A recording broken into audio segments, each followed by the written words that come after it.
Day 44. Nancy Guthrie is still missing. And this morning, the forensic data extracted from a local transit camera just turned the central witness in this active investigation into a documented liar. The latest police report highlights a critical discrepancy between the sworn statement provided by Savannah and the unalterable digital reality of the crime scene. Law enforcement initially utilized her detailed account to construct the foundational timeline of the hours preceding the disappearance. She explicitly stated she was isolated inside the residence at 2 in the morning. Digital forensics and optical evidence now definitively prove she was not alone. The exterior camera captured multiple spatial anomalies during that exact documented time frame. The central operational question of this entire investigation is now fundamentally shifted based on this data. Investigators are no longer exclusively focusing on the geographical coordinates of Nancy. The metadata forces analysts to determine exactly who Savannah is actively protecting from law enforcement. The optical evidence points toward two distinct variables occupying the space during that critical window. The first alleged variable is Tommaso and his contested proximity to the primary location. The second variable is the completely unidentified fourth silhouette documented on the peripheral security footage. I am John, and at Evidence, we do not evaluate verbal testimonies or personal narratives. We only trust the raw optical data and the verified digital footprint left behind. Subscribe to the channel as we continue to process every new forensic update in this complex investigation. For those newly reviewing this active case file, we must establish the baseline geographical parameters. Nancy Guthrie vanished after exiting a commercial establishment at exactly 11:45 at night. The initial police press release confirmed her last known cellular ping near the primary downtown intersection. Savannah and Tommaso were officially documented as occupying that same general vicinity during the critical window. Law enforcement designated both individuals as persons of interest based entirely on their spatial proximity. The original timeline presented to the public appeared highly structured and mathematically linear. Savannah provided a sequential timeline of events that aligned seamlessly with the preliminary physical evidence. Investigators utilized this specific sequence to allocate search resources during the first 48 hours. Complex personal histories are entirely irrelevant to understanding the mechanical breakdown of this case. The forensic focus remains strictly on the verifiable data points generated during that specific night. The cellular timeline dictates that Nancy interacted with the digital network for another 22 minutes. Immediately after midnight, the digital telemetry associated with her personal devices abruptly ceases. The investigation initially relied almost entirely on the eyewitness narratives provided by the surrounding individuals. The primary statement from Savannah appeared structurally perfect and logically cohesive upon initial review. This apparent perfection maintained its integrity exactly until investigators cross-referenced her verbal timeline with the smartphone metadata. The initial analysis requires dissecting the specific temporal gap present within the official police record. Savannah formally documented that Tommaso remained inside his designated residential sector throughout the entire night. The mathematical logic of the cellular network completely invalidates this specific geographical assertion. Cellular tower ping data indicates his mobile device traveled extensively across the Eastern District. Investigators isolated 3 distinct signal handoffs occurring between midnight and 1 in the morning. These data points place his phone exactly 2 blocks from the primary incident zone. The contradiction creates a significant forensic problem for the entire ongoing legal investigation. Law enforcement must determine if the device traveled independently or with the alleged suspect. Savannah actively corroborated his stationary location during her formal recorded interview with the detectives. Her statements aligned perfectly with his initial alibi before the subpoena of the mobile records.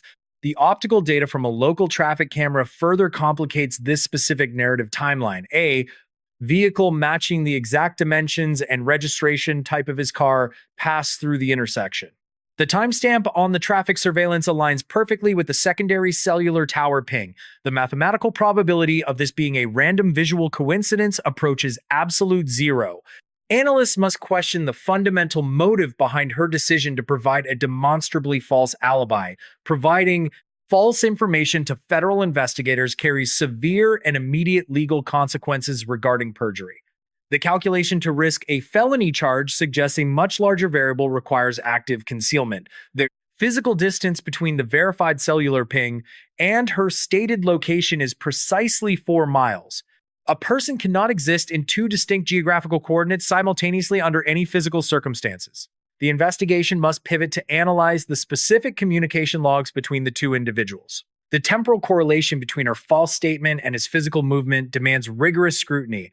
The structural integrity of the entire defense narrative begins to collapse under this forensic pressure. Investigators must reconstruct the actual physical path, utilizing only the verified digital breadcrumbs left behind.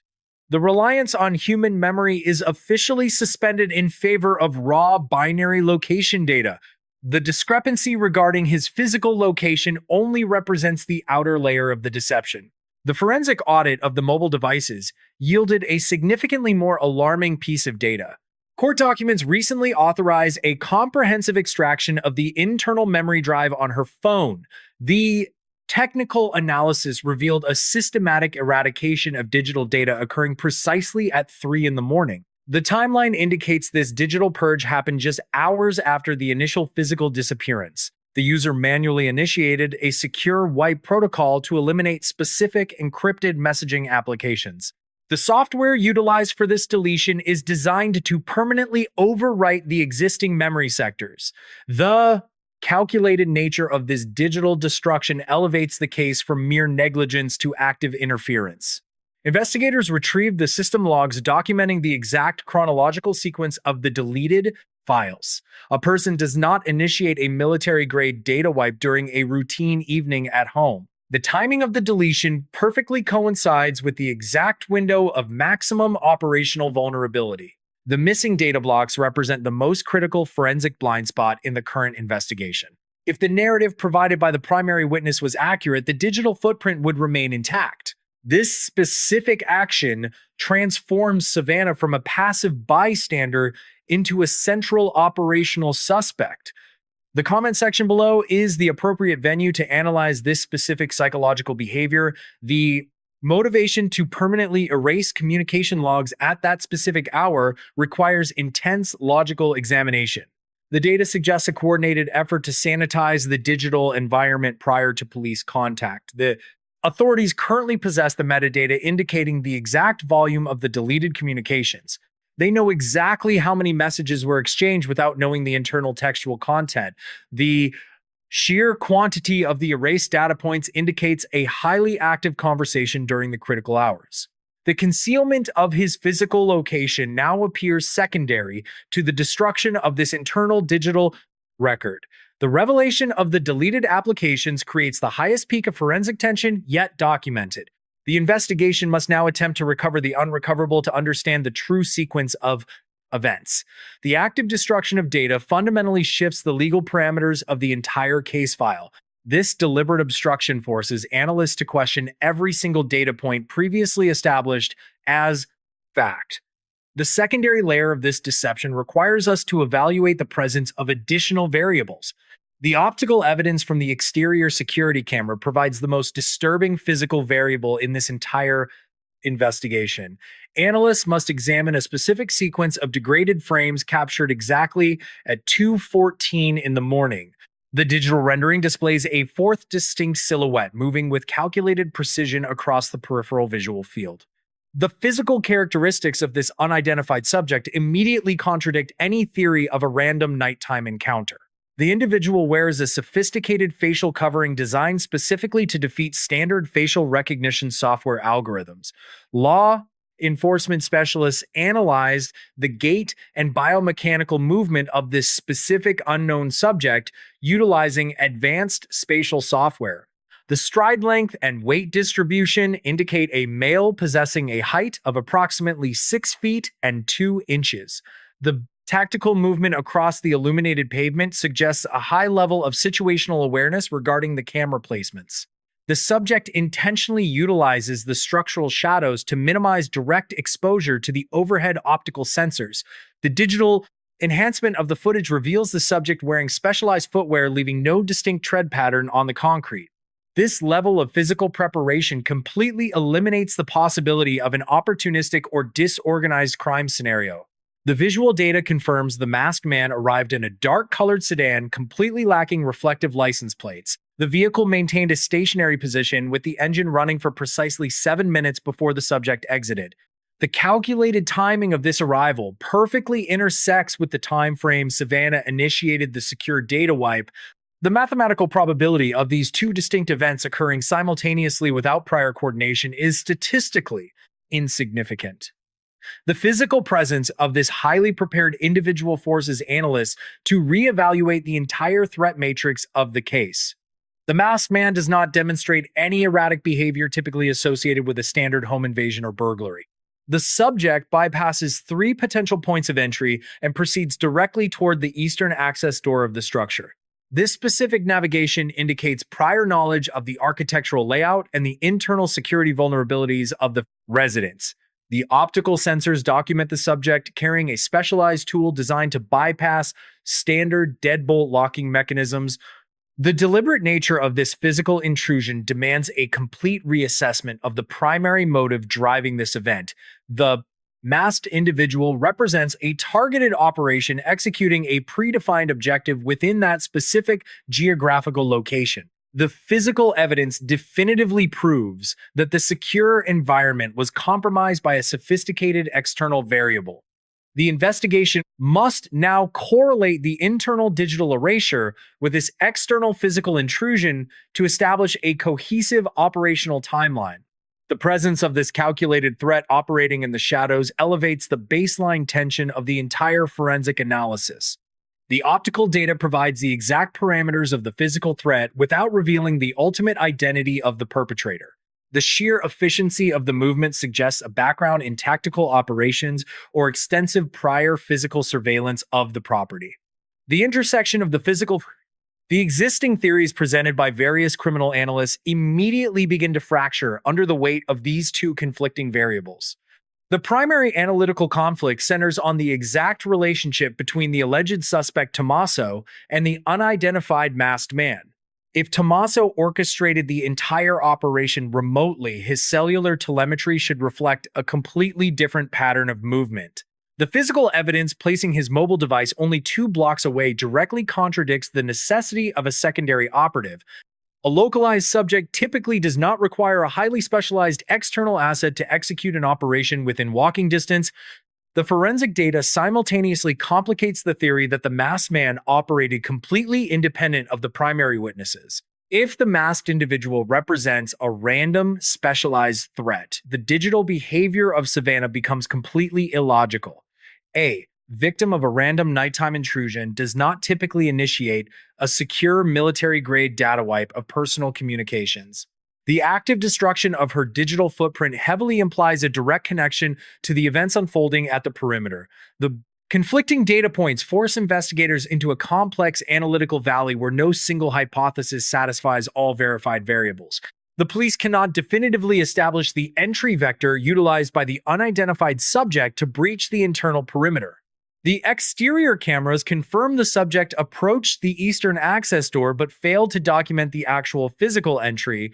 The architectural blueprints of the residence indicate that specific door utilizes a complex internal biometric locking mechanism. A random external threat cannot bypass that specific security measure without generating an internal electronic alarm signal. The absence of any recorded security breach suggests the door was intentionally disarmed from the inside prior to his arrival. This specific mechanical reality firmly tethers the actions of the internal witness to the arrival of the external threat. The investigation currently balances precariously on these massive logical contradictions regarding the exact sequence of nighttime events. The official narrative provided by Savannah completely ignores the existence of both the physical intrusion and the digital erasure. Her decision to maintain this specific deception under extreme federal pressure indicates a severe underlying calculation to protect an asset. The stakes of this ongoing case require us to look closer at the raw data before drawing any permanent conclusions. Share your specific analysis of this timeline anomaly in the comment section below so we can crowdsource the logical variables. The answer to this entire architectural and digital puzzle resides within a single undocumented optical anomaly. The forensic team must re-examine the footage to find the exact moment the internal and external timelines intersect. There is a microscopic visual detail captured precisely at the 42-minute mark of the primary security footage.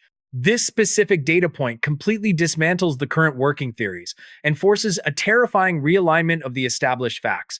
The microscopic visual detail captured precisely at the 42-minute mark fundamentally alters the entire trajectory of this investigation. The digital enhancement protocol isolated a specific interaction between the masked intruder and the primary eastern access point. The initial analysis concluded the subject utilized a specialized mechanical tool to systematically defeat the internal deadbolt system. The high-resolution optical rendering completely contradicts this entire foundational assumption regarding the forced entry. The subject approaches the reinforced door and simply reaches toward the handle without deploying any mechanical bypass devices. The unedited footage clearly demonstrates the handle turning smoothly and the door opening inward with zero physical resistance. This specific forensic reality confirms the security perimeter was intentionally disarmed from the inside prior to his arrival. The mathematical probability of a random specialized operative encountering an unlocked external door is statistically insignificant. This data point firmly connects the internal actions of Savannah directly to the external arrival of the unidentified subject. The timing of the door being unlocked perfectly correlates with the exact window she initiated the secure digital data wipe. The active destruction of her communication logs combined with the physical unlocking of the door suggests active operational complicity. The physical evidence completely dismantles the narrative of an opportunistic intrusion and points toward a highly coordinated event. This single frame of video forces investigators to analyze the possibility that the masked man was an invited participant. The implications of this coordinated entry elevate the stakes from a potential random assault to a premeditated conspiracy. The individual behind the mask was not attempting to breach the perimeter, but rather executing a predefined operational schedule. The investigation must now determine if Tommaso orchestrated this arrival remotely or if he is the individual behind the mask. The cellular telemetry places his device 2 blocks away, but does not definitively prove he was holding the device. This optical anomaly represents the exact moment the entire defense strategy constructed by the primary witness completely collapses. The chilling reality of this coordination requires us to re-examine every single statement provided during the initial police interviews. If you analyze the biomechanical movement of the suspect compared to Tommaso, the physical dimensions are remarkably similar. The debate regarding the identity of this operative completely reshapes the fundamental understanding of the entire timeline. The evidence points toward a terrifying scenario where the primary witness actively facilitated the entry of a hostile element. The current operational status of the investigation reflects the severe complexity generated by these completely contradictory data sets. The FBI's Cyber Division is currently attempting to extract the deleted communication logs utilizing advanced digital recovery protocols. Law enforcement has officially upgraded the security protocols surrounding both Tommaso and Savannah, pending the results of this extraction. The masked man remains an active, unknown subject and a primary target of the ongoing federal manhunt. The geographical coordinates of Nancy Guthrie remain entirely unknown as the search parameters continue to expand outward. The investigation is officially paralyzed at the specific intersection of the unlocked door and the deleted digital files. The local police department has deployed specialized dive teams to search 3 distinct bodies of water within the Eastern District. The structural integrity of the entire case file hinges on the successful recovery of the encrypted mobile communications. The public must understand that the authorities currently possess the physical evidence of coordination without the supporting digital proof. The legal system cannot currently proceed with formal charges based entirely on the optical anomalies and circumstantial cellular data. The entire community remains locked in a state of suspended animation waiting for the next major forensic breakthrough. The truth regarding the events of that specific night currently exists entirely within the complex digital architecture of a wiped hard drive. The physical safety of Nancy Guthrie depends entirely on the speed and accuracy of the digital forensic recovery process. The chilling secret maintained by the primary witness continues to dictate the pace and direction of this massive federal operation. The specific motives driving this complex web of deception remain entirely hidden behind the mask and the deleted data. Forensic behavioral data indicates a highly specific psychological pattern regarding active police investigations. Individuals adjacent to a primary crime scene frequently construct complex protective lies during initial interviews. These specific verbal fabrications are rarely designed to conceal direct involvement in a physical assault. Witnesses often manipulate their timelines to hide completely unrelated illicit activities or secondary personal relationships.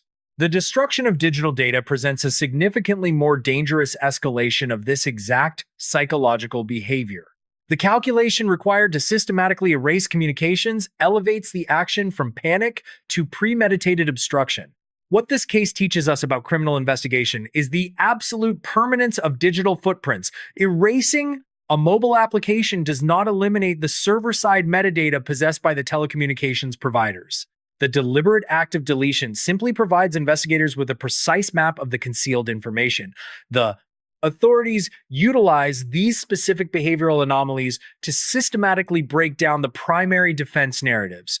A witness attempting to protect a secondary asset invariably creates a massive structural vulnerability for themselves.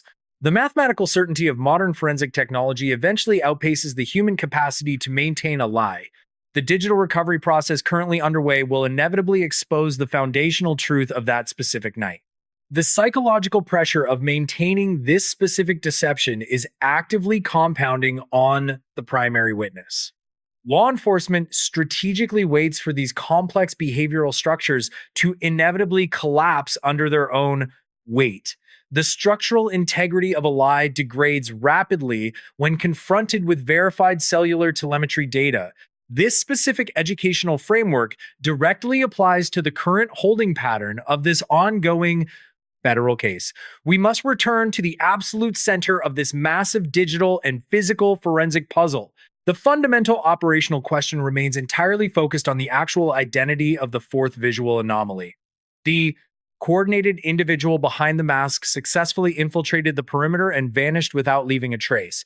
Savannah continues to protect the parameters of this intrusion while the physical investigation remains completely paralyzed. The digital forensics team is currently rebuilding the deleted architecture of her personal mobile device. The geographical coordinates of the missing individual remain completely unknown as the search grid expands. This active case file remains entirely open and heavily dependent on the recovery of those communications. The authorities are actively monitoring the digital telemetry of every single individual connected to this location. When the Federal Bureau of Investigation finally extracts that data, we will process the findings immediately.